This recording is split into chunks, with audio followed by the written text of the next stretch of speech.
Israel's got a government. The world still has a virus. And here we are. Hey, Mike Clayton, how are you? Change is something that is going to happen in life unless you're in Israel with the government. There's no doubt about that. It's astounding, man. It Okay, really is. So let's talk about maybe the most irrelevant thing happening in the world today, just for a few moments, and that is that Bibi Netanyahu is once again the prime minister. Who'd have ever thought that would have happened? Well, actually, you have to go back to the lyrics of The Who, circa 1970. Meet the new boss, same as the old boss. This is the least ideologically leaning government Israel possibly has had for 30 years. It's all a deal. It's all a group of people who want to either remain in power or to be part of the power system for however long.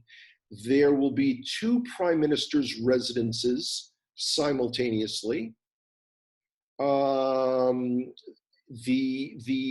are more ministries and associate or assistant ministries, etc., than ever before. It's likely to cost an additional 900 million shekels, which I guess is cheaper than another election. But it's basically like putting a couple of Band-Aids on that hole in the dam and saying it's gonna be fine. So okay, I think you need to do one of two things in Israel. Number one, you need to have term limits, or the other option would be to change the name of the prime minister to the Queen of Israel.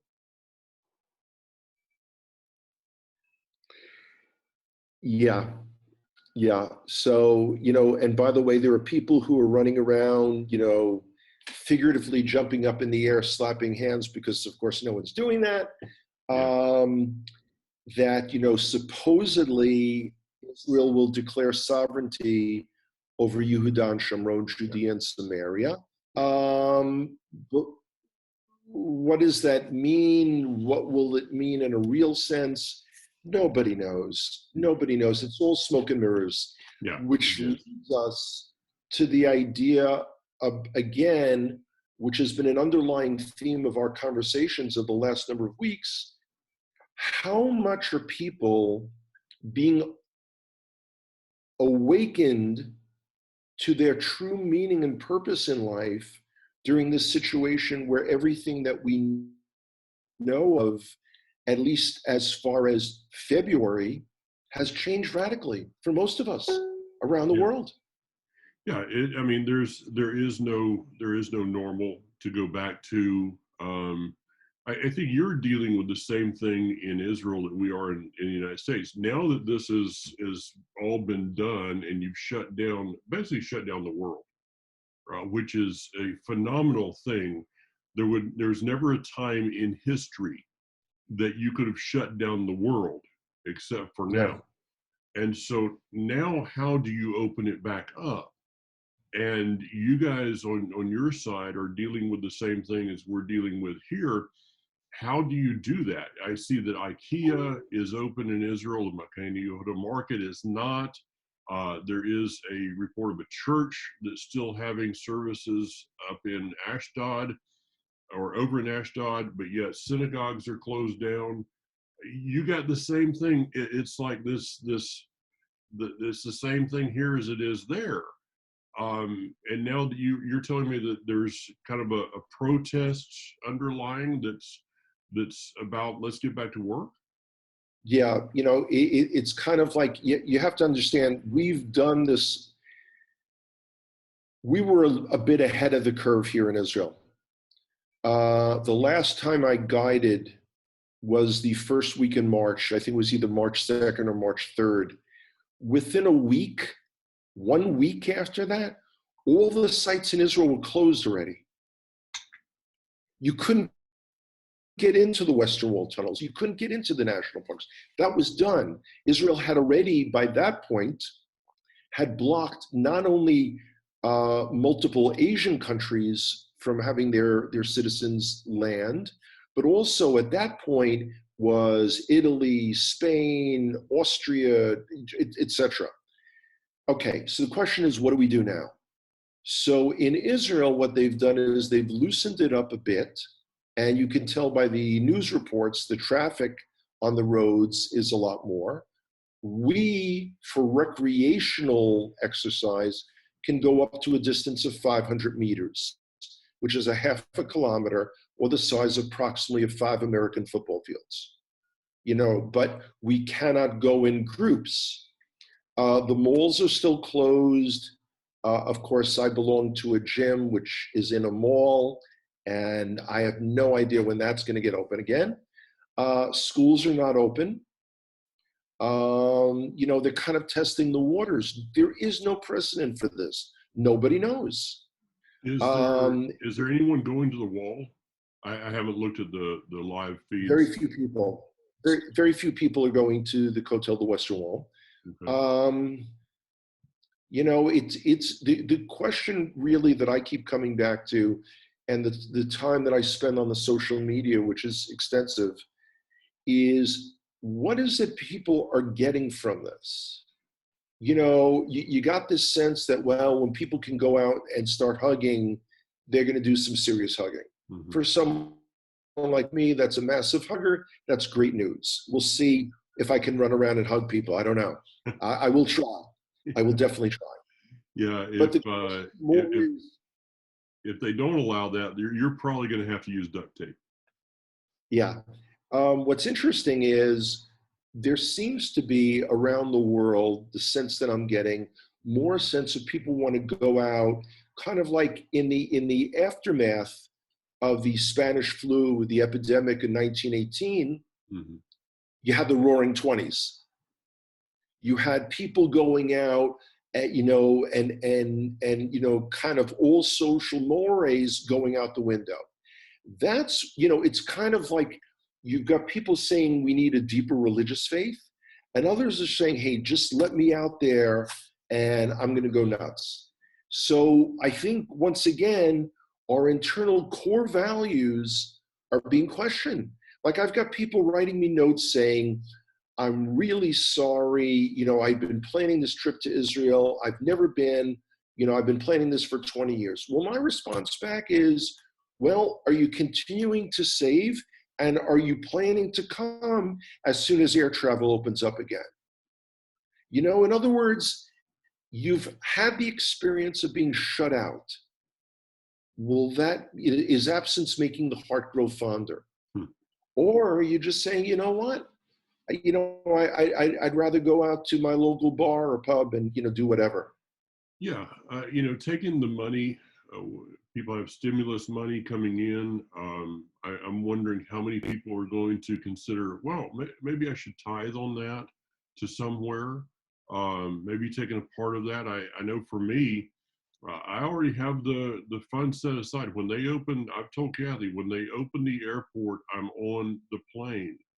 I want to be one of the first people in Israel to go and just say, I'm standing with you. So this is an interesting time. I talked about this in my Living Torah broadcast.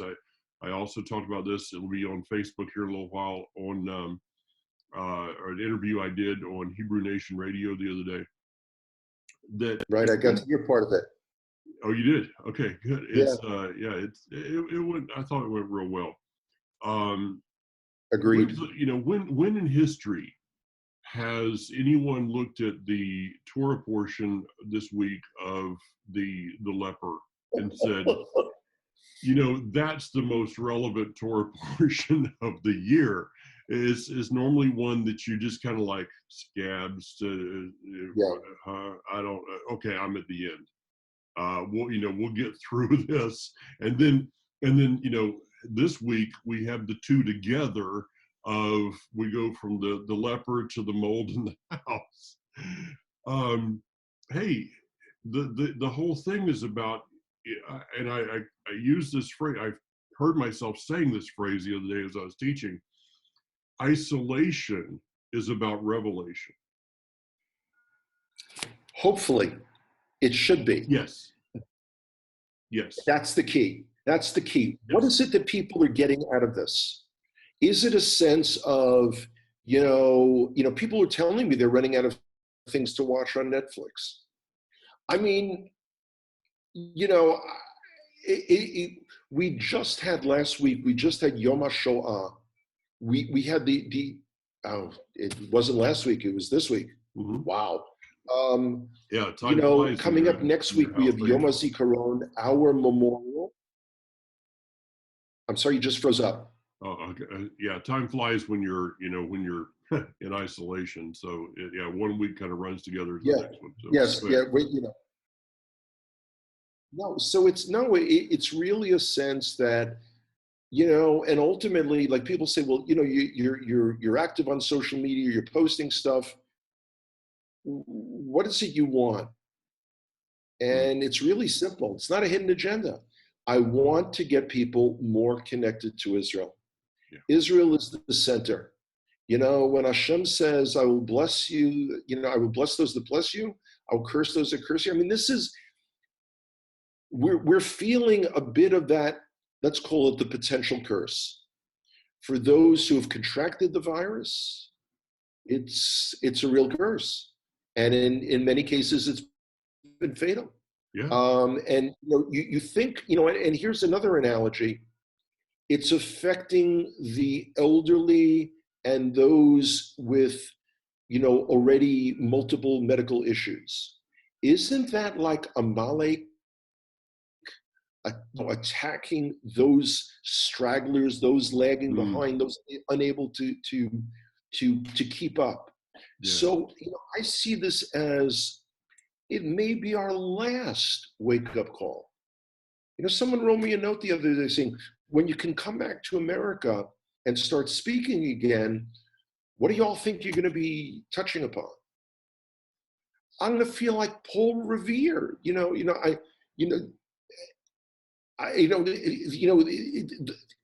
got to do something. This is the time. This is the time to look within ourselves and truly decide what's important in my life and what isn't. Yeah. So when I say that isolation is about revelation, it is, I would probably term that, if I were to expound on it a little bit more, isolation is an opportunity for revelation. It was Jonah. I was listening to Moshe Kempinski and thought about this a little bit more. The first time we see somebody, or we believe, is Jonah in isolation. I mean, you talk about isolated. That boy is isolated. And what does he do? Read the book of Jonah. It says, and I will look toward your holy temple. The isolation, the hope of isolation in his mind was, I will see the kingdom. Is anything changed? No. That's an excellent point. I am unable, there's not enough public transportation running, and it's not considered, quote unquote, safe enough. I can't get to Jerusalem now. Mm-hmm. I can't.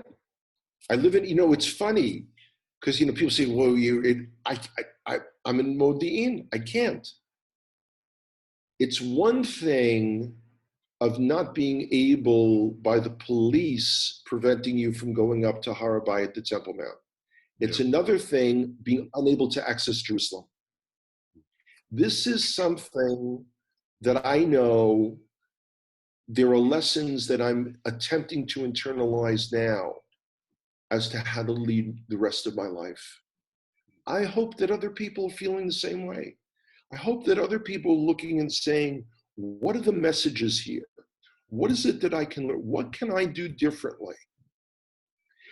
As the next chapters of our lives are being written, what would we like it to say? Relaxing philosophic. Yes, the next chapters of our lives. As we look at the Tanakh, okay, take a little bit of a turn here, but I think it will make sense. As we look at the Tanakh, Every one of the prophets, the reason that there is a chapter about them is because they were writing about basically two subjects: repentance, teshuvah, and the kingdom.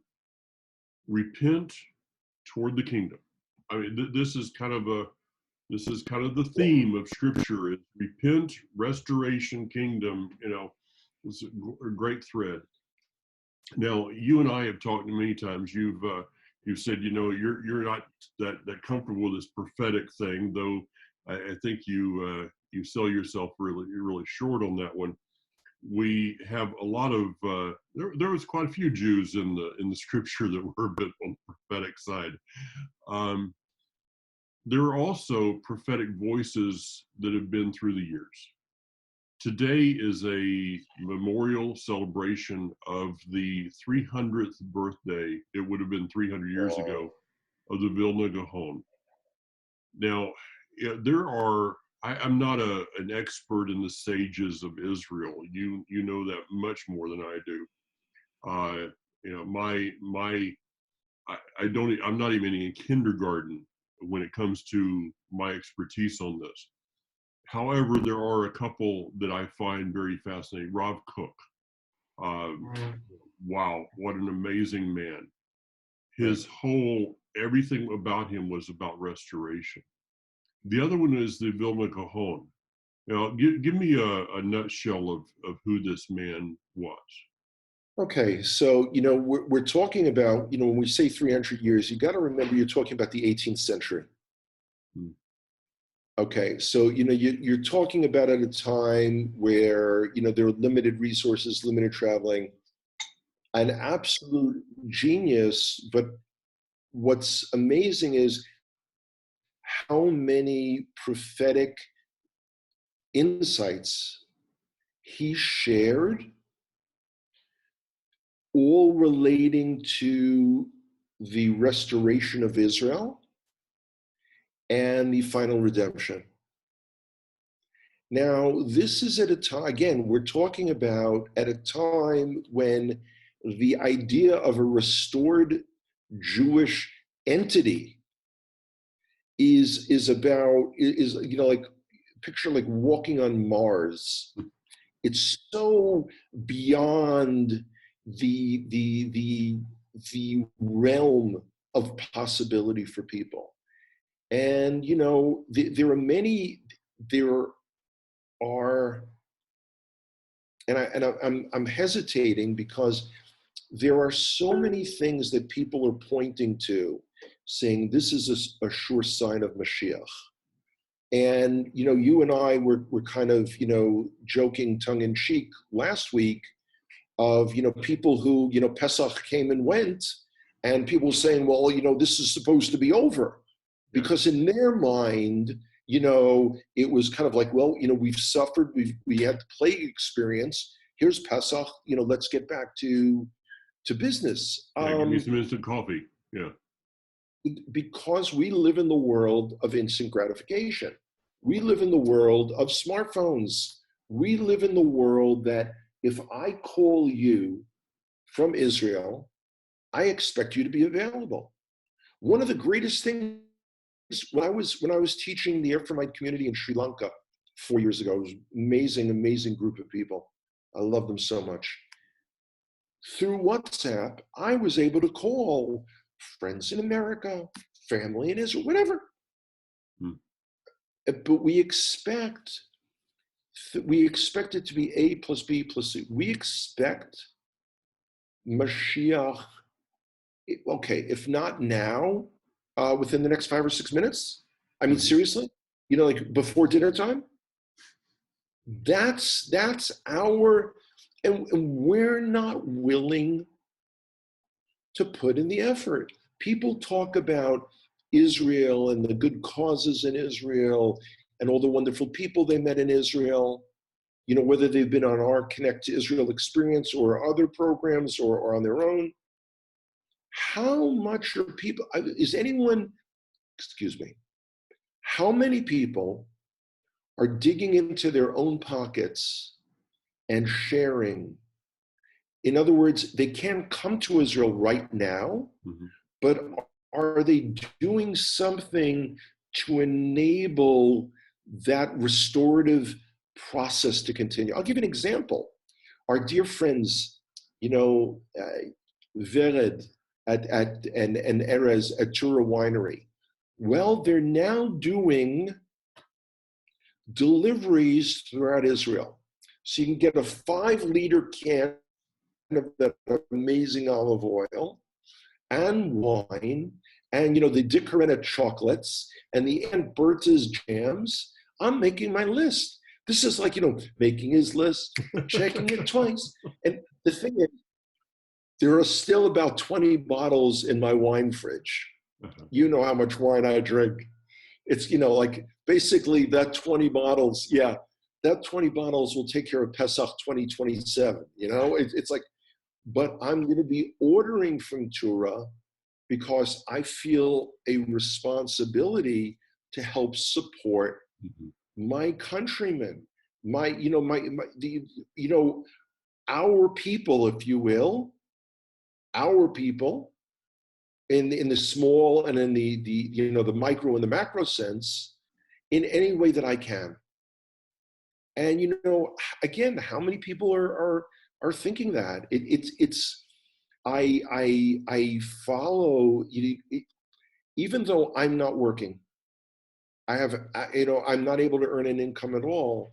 I haven't decreased the level of tzedakah, of money that I give to a half dozen organizations in Israel, because their needs continue. And Hashem will somehow make a way. I got that. I mean, yeah, we've done the same. We've done the same here, and I can tell you that this is just the fact of life.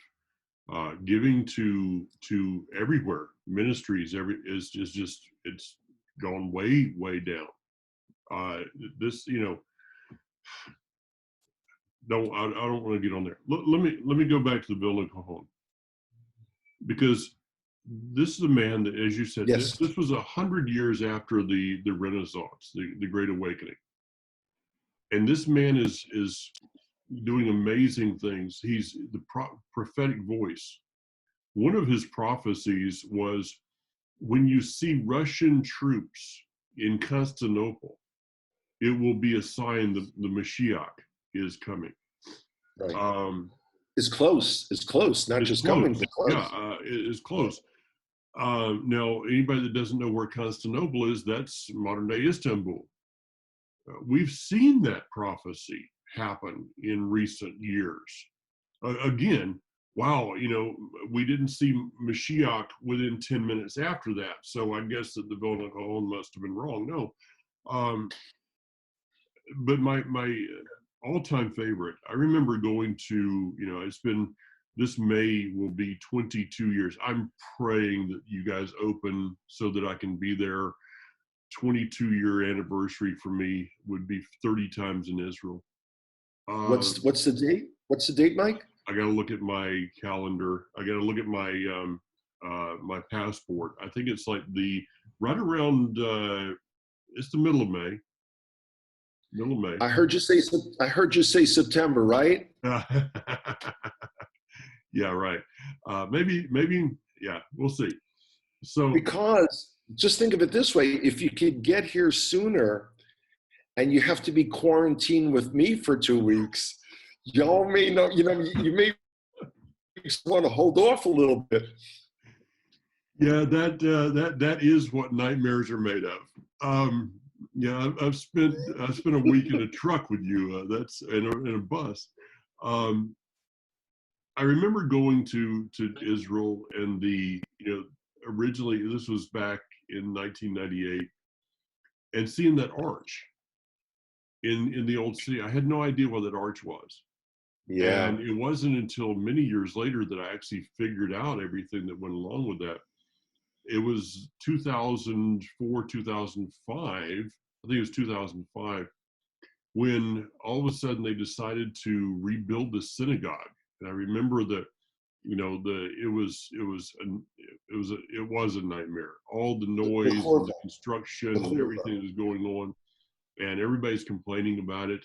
Well, this is the Horva synagogue, and it was the Vilna Gaon that prophesied when that synagogue was built.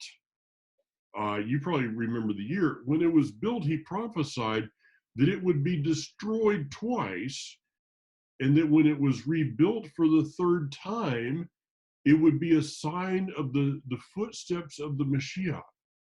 They must have thought he was Boom. absolutely crazy in that day, Hanok. Well, the fact that that day is right now, and around the corner from the Hurva was a Beit Knesset, a synagogue, Tiferet Yisrael, which was an entire story taller than the Hurva, which is being rebuilt right now. This is the signs of restoration are all around you, but people are still expecting kind of like an Aladdin situation. A magic carpet's going to come, they're going to whisk them around, nobody's going to have to work, nobody's going to have to mow their grass. By the way, how are the chickens doing? I'm trying to look up YouTube videos of how to learn how to milk your chickens. So yeah, we'll send you those. I don't think I'm going to let you close to my chickens.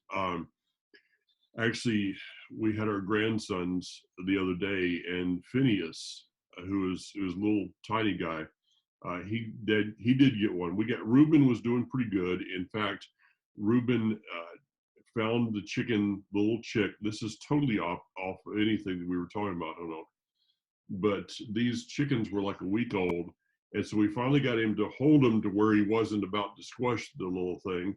And he found one that's the smallest one, and he called it Ruby. Interesting enough, that's my mother's name, but it's a little reddish kind of chick, and small, little tiny thing. He called it Ruby. And he said to his mom and dad on the way home, "Ruby's my favorite chick." A little young for that. Uh, but Phineas took one, and and he's only like a little over a year old, and he almost pulled the head off of one. So we started with 12. We still have 12. Kaya continues to look at them and go, lunch, dinner, snack, brunch. yeah, I know. So yeah, So back to prophecy. Yeah. The thing of, see, I don't want to be a prophecy watcher. I want to be a prophecy fulfiller. I want to create those facts on the ground. 30 years ago, there were no vineyards in Shomron and Samaria. There were none. Yeah. None. And, when you see these prophecies that once again there'll be vineyards on the hills of Shomron, you yourself worked, you pruned them, you worked the vines. Your son Daniel worked the vine. I mean, how often do people go through their entire lives and never get a chance to do something so meaningful that ties in with the fulfillment of God's prophetic word? Boom. Yeah, right there. I got it. I mean, I remember the day that I found out that the first major vineyards in the Shomron area were planted in Ketamim. And that was the same year that I went to Israel for the first time. It was like just a coincidence, Mike. Oh, of course. All this stuff has to happen. And in fact, in just about 15 minutes, I'm going to be recording with Barry today, full day of recording. Y'all send my regards. You talking about this concept of people think that the kingdom is just going to be the Aladdin's magic carpet, or rubbing on the whatever, but it's going to be work. And one of the things that Barry and I are going to be talking about here in a few minutes is when Noah built a boat for rain. that was coming. The first thing he had to do is ask for the definition of ark. And next is, what does it mean? What does that word rain mean? But Yeah. he was obedient to do what he was called to do. He didn't just sit back and say, well, hey, you want a boat, you build it, I'll watch. He built that ark, but imagine what it was when he stepped off. The world had changed. Somehow this idea, Hanok, of the going through that, whatever that tribulation time is. I'm not sure what it looks like anymore. I used to be an expert on all that, but I don't think any of us are really experts anymore on much of anything. But It's true. what's it going to look like on the other side? You had that vision standing there in Har Barkah of the Yochanan Ayala tractors Of Ephraim. Yeah, of Ephraim, Yeah. and the digging and the planting and all of those things.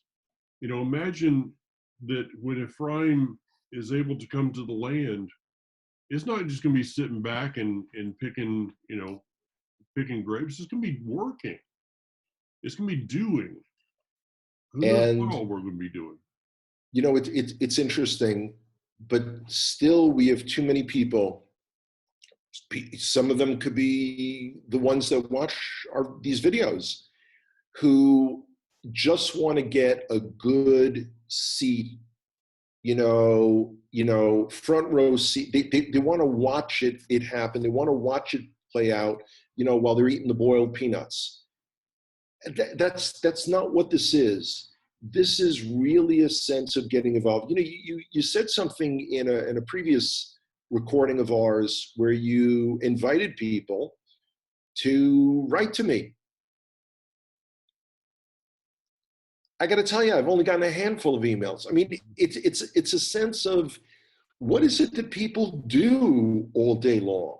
Now, I realize, in states like Florida, their idea of lockdown is not exactly the way we do it here in Israel. And I appreciate that.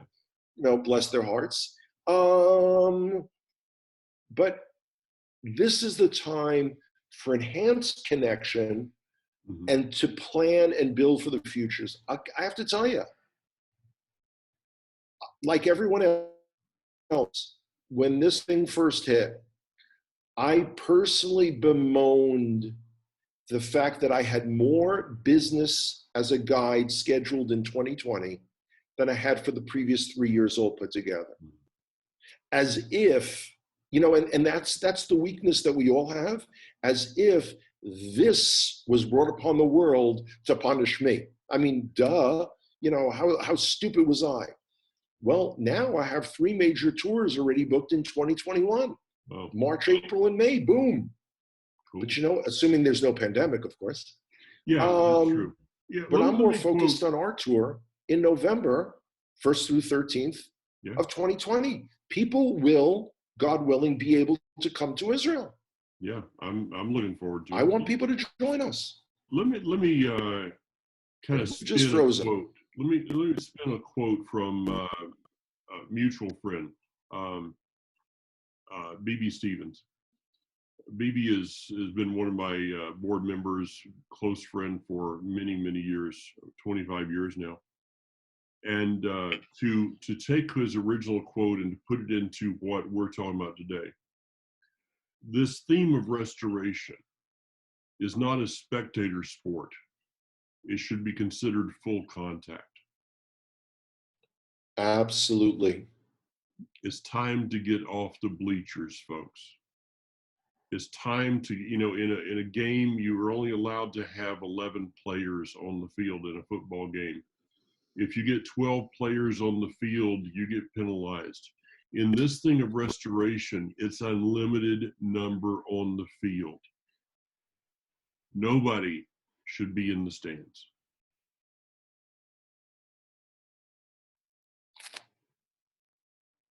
That's a 2 thumbs up. That's it. All right. Take care of yourself.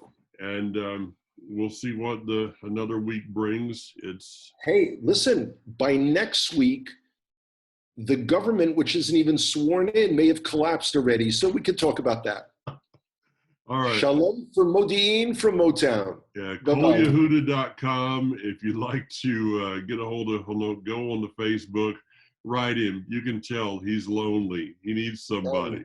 All I'm the right. Maytag repairman. All Take care, right. Mike. Shalom, Bye-bye. Aki.